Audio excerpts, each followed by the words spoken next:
Today we're taking a look at these NBA matches, which are happening on Thursday, May 12, 2022, and giving you match breakdowns, betting tips and predictions in general on these games. Welcome back to High Stakes, let's get straight into it. Also, don't forget to subscribe to get notified as soon as we release these sport prediction videos, and if you would like more betting tips and predictions, then check out our Patreon in the link down below. Our new Patreon is a way for us to help you improve your chances of making more money. Multiple plans are available for each and every one of you. You can get 30 extra betting picks all the way up to 500 extra betting picks per month. Stop wasting hours of your time searching for bad betting picks that ends up costing you a lot of money. Join the High Stakes Patreon now and get the best betting picks. Philadelphia 76ers vs Miami Heat. Philadelphia 76ers, -2. That means Miami needs to approach this game with the same tenacity they showed in Game 5. They need to pester Embiid defensively and close off any easy lanes to the basket. Bam Adebayo was a masterful rim defender on Tuesday night, and both Jimmy Butler and Max Strus terrorized Philly on the boards. For Miami, it all comes back to their defensive effort. That's the key to knocking off the Sixers and moving on to the next round. Don't get used to the 120-point performances and 53.6% shooting nights. That kind of production can't be sustained against a Philly team capable of morphing into a defensive monster when locked in. Opposing teams are only averaging 106.9 points per game against them this season, and they're averaging 5.4 blocks per game on their home floor. They're clearly better than they showed in Game 5. Embiid and company will likely come out swinging on Thursday night. The biggest question mark is how the Heat will respond when met with that sort of energy. One thing is certain, Embiid wasn't aggressive enough for his team to even have a chance to win Game 5. If he was expecting James Harden, Tyrese Maxey or Tobias Harris to step up and save the team, he was sadly mistaken. The Sixers marched by the beat of Embiid's drum, which wasn't even pounding in one of the most disappointing performances you'll ever see from the star big man. Granted, he's also a banged-up big man. But these are the playoffs and a battle of attrition. People only care about results, not excuses. Embiid needs to be more aggressive in Game 6 for the Sixers to even have a shot at winning. If injuries really are a problem to the point where he's unable to do that, then maybe it's best the team considers sitting him out for this matchup.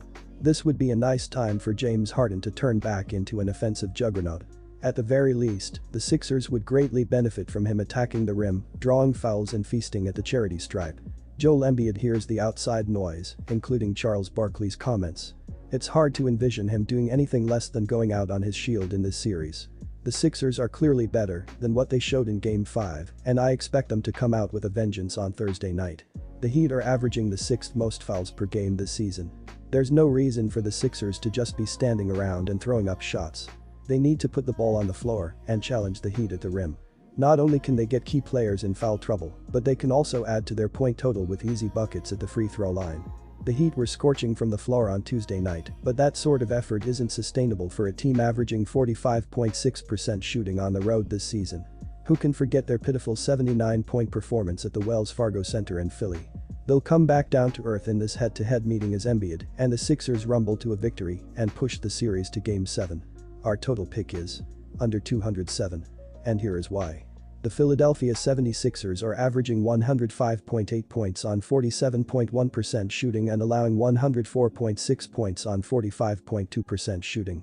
Joel Embiid is averaging 24 points and 2.1 assists, while Tyrese Maxey is averaging 20.8 points and 3.9 assists. James Harden is the third double-digit scorer and Tobias Harris is grabbing 7.5 rebounds. The Philadelphia 76ers are shooting 37.7% from beyond the arc and 84.9% from the free throw line. The Philadelphia 76ers are allowing 30.3% shooting from deep and are grabbing 39.4 rebounds per game. We've seen a team score under 100 points 4 times in this series, and the under has hit in 7 of the 10 meetings between these teams. The Philadelphia 76ers are averaging 99 points in their last 5 games while shooting 44.9% from the field. Joel Embiid doesn't look like himself with his mask on, and Harden continues to struggle outside of a Game 4 explosion. This could be another offensive struggle for at least one particular team. Give me the under. Phoenix Suns at Dallas Mavericks. Our total pick is Phoenix -2. And here is why.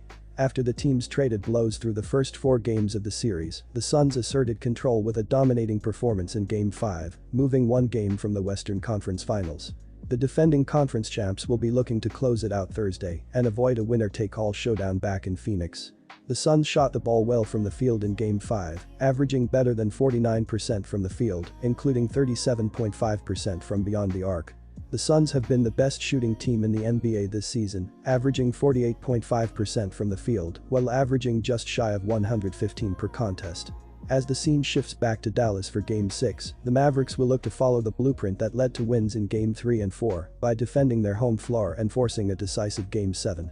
The Mavericks have been excellent at home all season, compiling a 33-13 record between the regular season and postseason. After allowing over 49% from the field, the league's number 2 ranked scoring defense will hope to put forth a better effort on Thursday.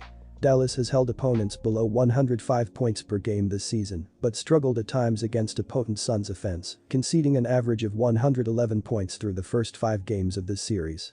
Clamping down on the Suns' three-point shooting will be imperative. The Mavs rank in the top 5 in the NBA, allowing just 34% from beyond the arc. Dallas has not been a particularly prolific scoring offense all season, ranking just 24th in the league, with an average of 108 points per contest. Their limitations on offense were exposed in Game 5, where they struggled mightily from the field. Look for both Luka Doncic and Jalen Brunson to be heavily involved in the offense Thursday night as they search for answers against a strong Phoenix defense.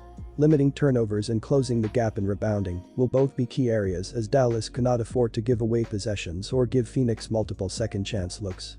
The Suns didn't look like themselves in the 2 road games, but they were back to their best at home in Game 5, which is why they're now just 1 win away from booking their tickets to the Western Conference Finals. The Mavericks really struggled on Tuesday as they couldn't find any consistent offense from anyone other than Doncic and Brunson, but we've seen the role players step up at home twice already in this series, so this could be a close one. The Suns were unable to stop Doncic's straight drives to the basket in Games 3 and 4, so the Mavs do have a blueprint for success, but the Suns are still 9-3 Austrian shillings in the last 12 meetings in Dallas, and they just have so many more ways to win. This should be a close one, but I'm sticking with the Suns to get the job done in this one.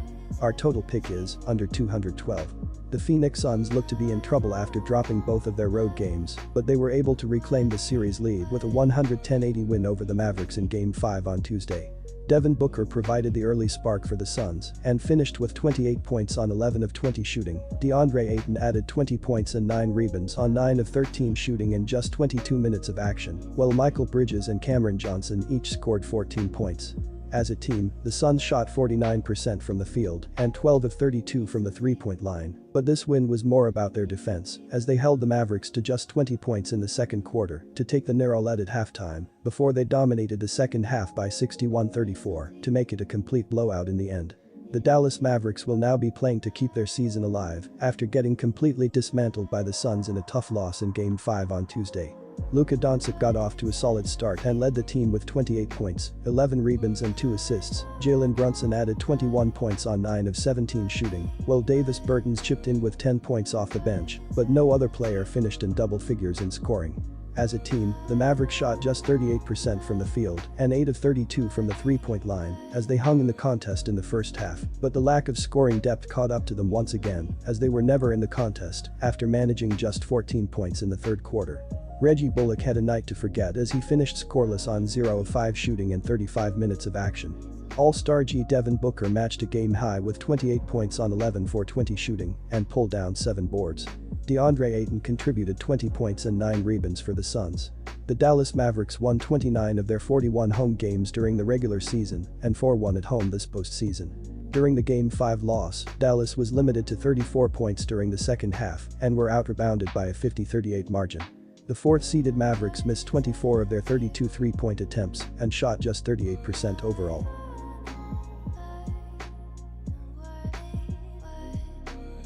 Disclaimer, no financial advice. The information on this channel is provided for education and informational purposes only, without any express or implied warranty of any kind, including warranties of accuracy, completeness, or fitness for any particular purpose. The information contained in or provided from or through this channel is not intended to be and does not constitute financial advice, investment advice, trading advice, or any other advice. The information on this channel and provided from or through this channel is general in nature and is not specific to you, the user, or anyone else. You should not make any decision, financial, investment, trading, or otherwise, based on any of the information presented on this channel without undertaking independent due diligence and consultation with a professional broker or financial advisory.